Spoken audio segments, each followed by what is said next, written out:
bottom is the base value of the existing property before any improvements are made. All of that revenue stays. The net is set in. I believe there's a certain date that's established when that base value stays the same. That money stays as it still is allocated to the town, to the school, and the county.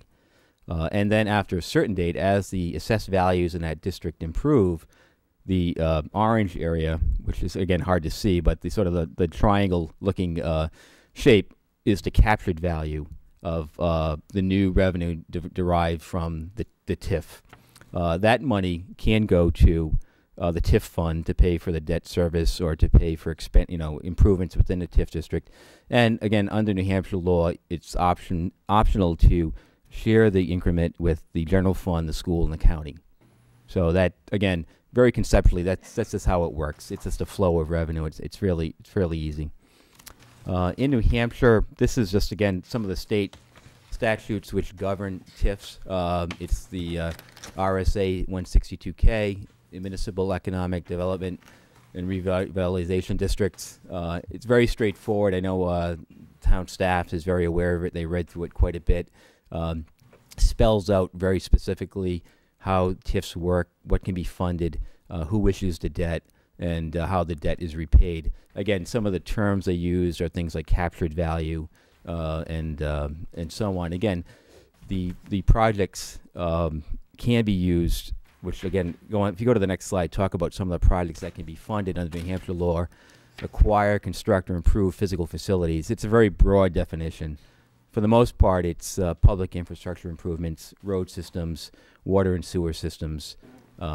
You can acquire land or easements, and for some reason there's some special designation in New Hampshire state law where you can install lighting systems, signage, landscaping, and snow removal systems. So I guess I'm not sure what exactly a snow removal system is.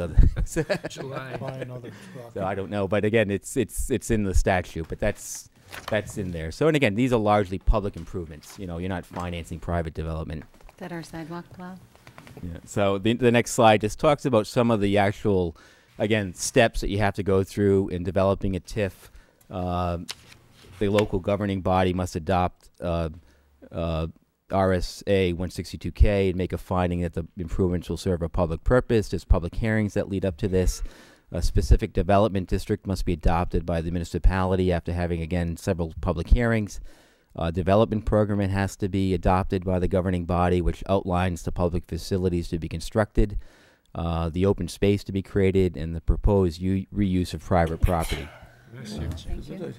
And again, within that, also the financing plan has to be spelled out up front, which allows for the intended use of the tax increments. Again, could be used for the bonded debt service, improvements within the district, and again, it also allows up front for the governing body to identify whether, if all or a portion of the captured value be used within the district or if it will be shared among other entities. Is that possible? That could be like a scale. It's up to the governing body to develop whether Absolutely. all or Yeah. 40%, 60%, whatever. Yeah, it So would it's be whatever. based on certain, parameters. I mean, obviously you want to have enough money to pay the bonds off, and then after that you would, do some projections and say that 50% would be, we think that the revenues will be $100,000 and we need $50,000 for debt service, and then the remaining could be used for different purposes, and that could be all dictated in this financing plan. Okay, thank you. Then the next slide talks about some very technical areas about New Hampshire TIFs as far as the size, that it cannot exceed 5% of the total acreage of a municipality.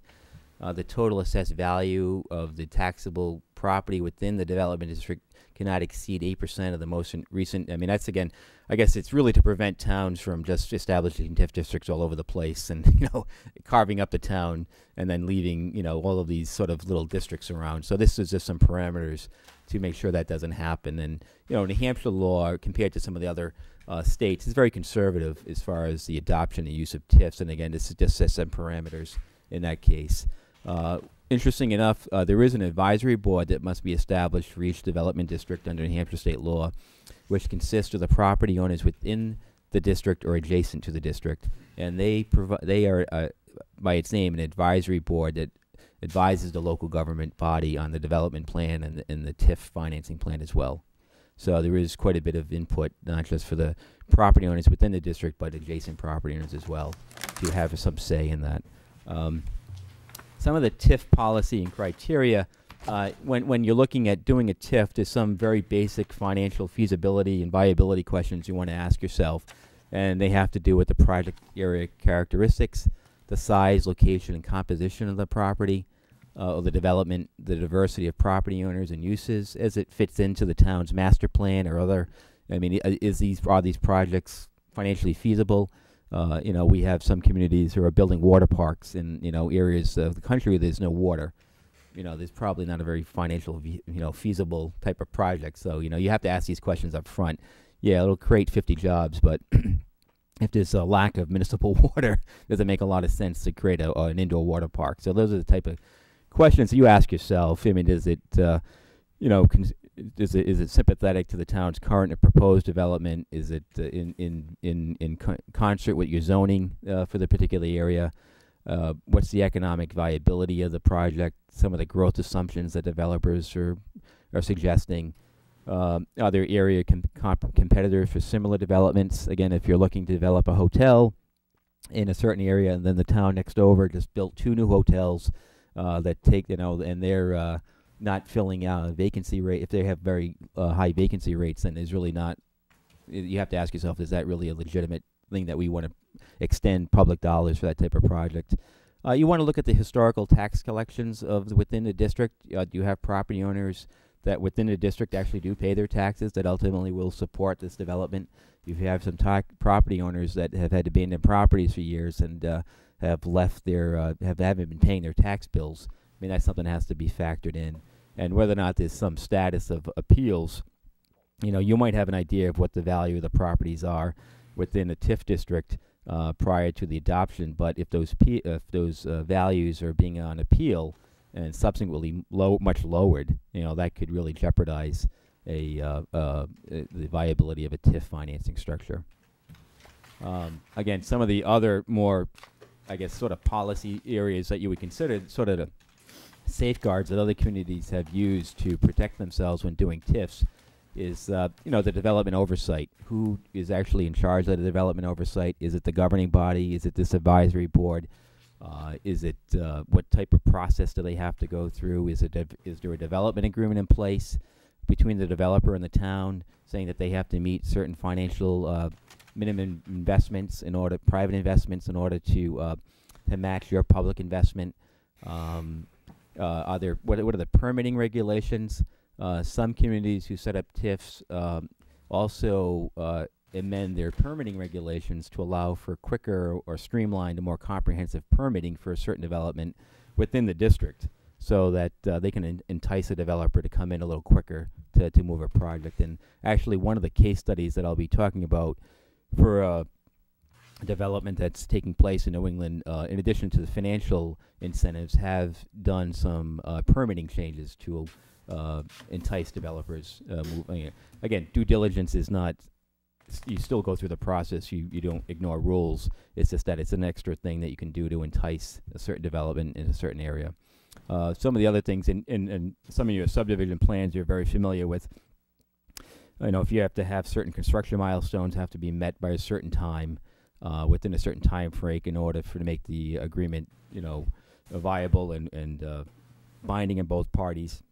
One of the case studies I'll talk about was for the city of Keene. They required their developer to sign up front that they would make a minimum investment of $9 million within a TIF district, which was more than double of what the public investment was in that project. And that was all spelled out in an agreement even before a shovel, went into the sand. So, again, these are just some safeguards that prior to the adoption of a TIF, as you're entertaining, these are the things you want to address and have in place in order to protect the town in those instances. And again, garnering community support is very critical in TIFs. TIFs are a controversial subject. My company's done a handful here in New England. They're not very common in New England. They're very more common out west or in the Southwest, where property is a growing population base, and there's more of a growing areas of the country. in New England, it's we might do 2 or 3 a year in New England. It's not very common. So